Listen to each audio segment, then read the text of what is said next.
Hey, Chem Gang, quick overview of today's lesson on conductivity, electrolytes, and strength. This is a great lesson that ties together a lot of ideas that we've already looked at in past chapters or earlier in this chapter with some aspects of acid-base chemistry that are really important and that we'll look at a little bit more. So let's review some of those ideas. If you look here, conductivity is something that we introduced in the bonding chapter. Remember, it depends on independently moving charged particles. Right? And we first met that in metals where electrons move freely through the metal. But we also introduced the idea for ionic compounds and some molecular compounds and acids that when you're in solution, okay, conductivity is given by the presence of ions. And we've done a lot of modeling where the ions move around solution rather freely, and they become the charge carrying particles. Here's a term that we may or may not have used so far, but you really need to know it now. It's electrolytes. Okay, chemicals that create conductive solutions, okay, are called electrolytes. Right? And the ions are found in solution from dissociation or ionization. Just a note here, a lot of people misuse the term electrolytes to refer to the ions themselves. Okay, that is not correct. You should refer to them as ions. But the chemicals that create those ions are the electrolytes. And we've looked at dissociation before in great detail in the last chapter. That's just when you have an ionic compound and the ions separate. And so that's how they are freely moving around in solution. Okay, remember here, this is a solid, so the ions can't move around. They're stuck in a lattice. But now in the aqueous solution, they move around and it's a conductive solution. Ionization we've actually seen in our intro to acids. We saw that in lesson 1 the other day, and here are some examples. Here's an example of an acid ionizing in water. Note there are no ions here, but you make the anion that comes from the acid and the hydronium ion. So now you have ions in solution, the solution becomes conductive. And here's an example with the base ammonia. Okay, again, no ions here, but after the proton transfer, you get ammonium and hydroxide. So both acids and bases, when their molecules create ions in solution. And this calcium hydroxide is also a base that creates ions. It doesn't really create them, but frees them into solution through dissociation. Right?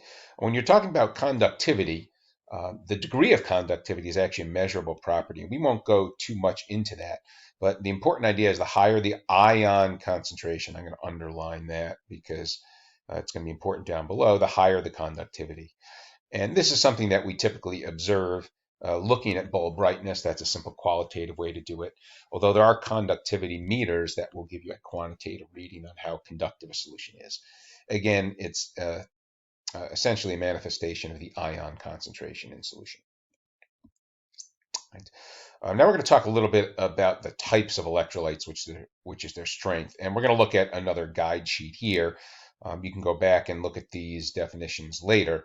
But a strong electrolyte means 100% exists as ions, and a weak electrolyte, less than 100% exists as ions. But there are some ions. And a non-electrolyte will dissolve but not form any ions. So here are the pictures you want to look at for that. So this is a really important overview here. And I think I can get everything on the screen at one time. Sure. All right. So for strong electrolytes, okay, as I said, the material is 100% existing as ions. Now it says turned into ions here. In the case of ionic compounds, it's not really turned into ions. Okay, the ions are already there, but they just separate. So this is a picture of dissociation. Okay, you'll notice that no water molecules are shown in here just for clarity in the models. But that would represent an ionic salt. And when it dissociates or dissolves, the ions separate. So every single piece of the chemical here is represented as separate ions floating around in solution. So all ionic salts are strong electrolytes because sort of by definition, when they dissolve, the ions that are there just separate. Okay. Some molecules are also strong electrolytes, okay, meaning that they completely turn into ions. And this is the process of ionization, which we saw yesterday. And here's a schematic. So this would represent 4 molecules of an acid. It says here it could be HCl or HNO3, okay, hydrochloric acid or nitric acid or several others. But what happens here, and again, this is the picture of ionization we saw yesterday. uh, each molecule ionizes to make a hydronium ion and an anion. And again, you notice there are four ions here. There are four molecules here. No ions yet. But after the reaction, there are four sets of ions. So again, every particle or atom of the acid exists somehow in an ionic form after it dissolves in solution. And again, that's the definition of a strong electrolyte. Contrast that to a weak electrolyte, which are partly turned into ions. Okay? So these are generally molecules of acids or bases where not every molecule ionizes. And there's lots of examples given here, but here's your schematic. So again, these are four molecules of an acid. But if you look over here, there's only one set of ions. In other words, not all the molecules turn into ions. So this molecule, and this molecule are unchanged. But there are some ions in solution. So anytime you have less than 100% of the acid turn into ions, it's a weak electrolyte. The term weak is not very good because there's lots of different degrees of weakness. So here, 1 out of 4 turned into ions. Okay? But it could have been 3 out of 4, and we would still call it weak because that's not 100%. And if 3 out of 4 changed, okay, we would say that it's a stronger electrolyte, but still in the weak class. And there are actually many molecules where 1 in 100 or a lot less than 1 in 100 turn into ions. And again, those are even weaker electrolytes because smaller and smaller percentages turn into ions. Okay. There's also something called a non-electrolyte. It's really not an electrolyte at all, like its name suggests. And these are chemicals that dissolve but don't form ions at all. So again, you see some common examples here. And here is the schematic for molecules here. When the four molecules dissolve, they're unchanged. They would just be mixed in and separated with the water here, but no ions, meaning there's no electrolyte. And it means that material is not conductive.